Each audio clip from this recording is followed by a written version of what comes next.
ओम सद्गुरु प्रसाद। जब भी राम के अवतार में भगवान आए तो जामवंत ने बोला, भगवान मेरे से लड़ाई करें तो मणि चोरी का कलंक आया।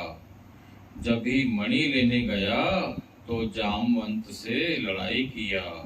जामवंत ने बोला, मेरी बेटी की शादी करो, मेरी बेटी से शादी करो। कृष्ण भगवान ने बोला, तेरे संकल्प के कारण ये स्थिति बनकर आई है। कृष्ण भगवान ने बोला, तेरे संकल्प के कारण ये स्थिति बनकर आई है। जे तू गुरु के आगे हारा तो सारी सृष्टि के आगे तेरी जीत हो गई। जे तू गुरु के आगे हारा तो सारी सृष्टि के आगे तेरी जीत हो गई। रजा में राजी रहने वाला मनुष्य, रजा में राजी रहने वाला मनुष्य किसी के आगे बोलेगा नहीं। गुरु की रजा में राजी रहने में सबसे बड़ी हिम्मत आती है, हिम्मत लगती है। सबके आगे मनुष्य झुक सकता है। एक ही बात पक्की करनी है, गुरु की हर बात में राजी तो तुम्हारे अंदर इतनी हिम्मत आएगी तुम किसी के आगे भी मन मार सको। उस समय ही भगवान से मिलकर एक हो जाओगे। जो चाहते हैं मेरे को कुछ मिले, बेटा मिले, घर मिले, पैसा मिले, वो देवताओं को पूजन करते हैं, उनको फिर जल्दी रिद्धि सिद्धि मिलती है। जो मुझे चाहता है उसको कोई कर्म का फल चाहिए ही नहीं। जो मुझे चाहता है उसको कोई कर्म का फल चाहिए ही नहीं। न उसको इज्जत ज्यादा चाहिए, न पद ज्यादा चाहिए, न पैसा चाहिए और न प्रतिष्ठा चाहिए। तो वो शरीर छोड़ के मुक्त हो जाता है। उसको भगवान अपनी गोद में समा लेता है। यहाँ एक लाइट होती है सूरज की, सारे विश्व में लाइट है। तो जब भी ब्रह्म ज्ञानी का शरीर छूटता है तो यहाँ की लाइट बड़ी लाइट से एक हो जाती है।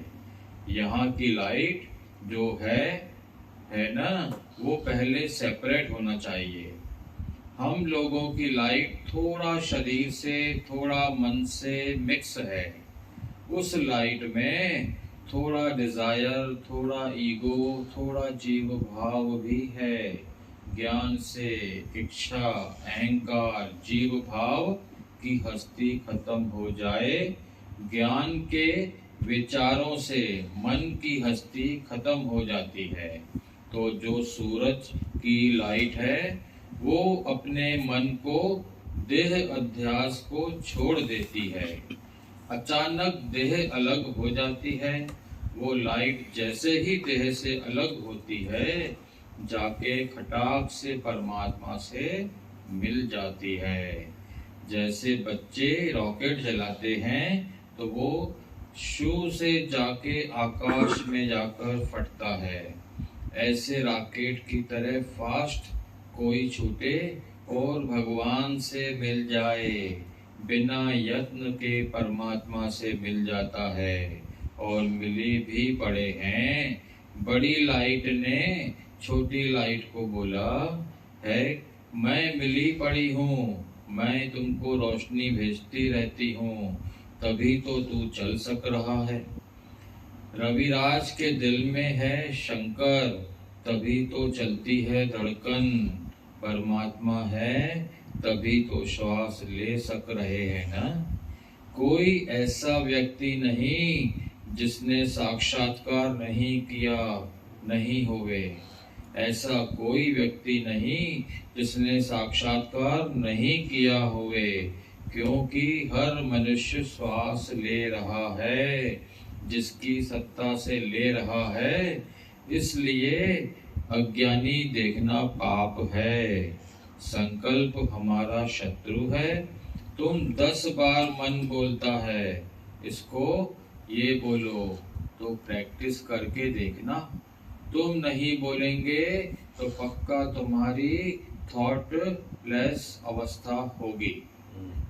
उस दिन मेडिटेशन नहीं करना पड़ता है। मन बोलता है, इसको बोलो, द्वैत क्यों करता है, ये ऐसे क्यों करता है, पर हम फिर अपने मन को बोलते हैं, तू शांत कर। हम चुप करते हैं, हमको समाधि लग जाती है। हम कितनी देर तक थॉटलेस रहते हैं, हम बोलते नहीं हैं किसी को कुछ। हम बोलते हैं, तू सबको ब्रह्म देख कर सबकी प्रकृति बनाओ। हम आपके घर की प्रकृति में जाएंगे क्या, तो हमारे घर की प्रकृति जो है उसमें हम जाएंगे ही नहीं। कोई क्या कर रहा है, कोई क्या कर रहा है, हम उसके साथ रहकर भी असंग रहते हैं। जो तुम करो तुम जानो, तुम्हारी प्रारब्ध जाने। किसी को कुछ नहीं बोलना है, न देखना है। देखेंगे तो कहीं किसी को कुछ बोल दें तो कर्म तो बनेगा ना। हरि ओम।